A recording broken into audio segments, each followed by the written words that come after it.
কোটা সংস্কার আন্দোলনকারীদের প্ল্যাটফর্ম বৈষম্য বিরোধী ছাত্র আন্দোলন নতুন কর্মসূচি ঘোষণা করেছে। আগামী 24 ঘন্টার মধ্যে প্ল্যাটফর্মটির সমন্বয়ক নাহিদ ইসলাম, আসিফ মাহমুদ, আবু বাকের মজুমদার এবং ডাকসুর সাবেক সমাজসেবা সম্পাদক আক্তার হোসেনকে মুক্তির দাবি জানিয়েছেন তারা।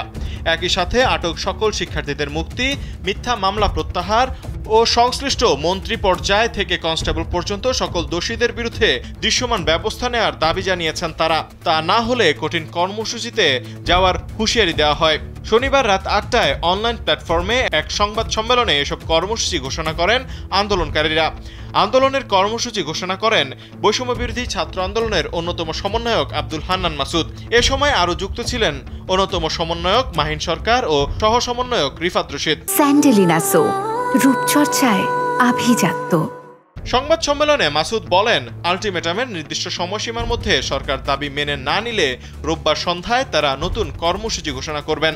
এছাড়া আগামী রোববার স্কুল, কলেজ ও স্থানীয় ইউনিটগুলোতে হেলথ ফোর্স গঠন করে আহত ও নিহত শিক্ষার্থীদের তালিকা তৈরি ও তাদের পরিবারকে সহায়তা দান এবং সারা দেশের দেয়ালগুলোতে গ্রাফিতি ও দেয়াল লিখন কর্মসূচি পালন করা হবে বলে ঘোষণা দেওয়া হয়।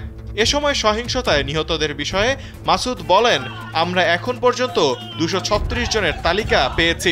এদের মধ্যে 78 ভাগই শিক্ষার্থী। এই সংখ্যা হাজার ছাড়াবে। এখন পর্যন্ত 3500 শিক্ষার্থী আটক বা গ্রেপ্তার আছে। বাসায় বাসায় গিয়ে অনেক শিক্ষার্থীকে তুলে নেওয়া হচ্ছে। আমাদের 32 জনের নামে মামলা হয়েছে, যেখানে শাহবাগ থানাতেই 11টি। এসব মামলায় অজ্ঞাতনামাদেরও রাখা হয়েছে। এ সময় আন্তর্জাতিক সম্প্রদায়কে শিক্ষার্থীদের পাশে দাঁড়ানোর অনুরোধ জানানো হয়।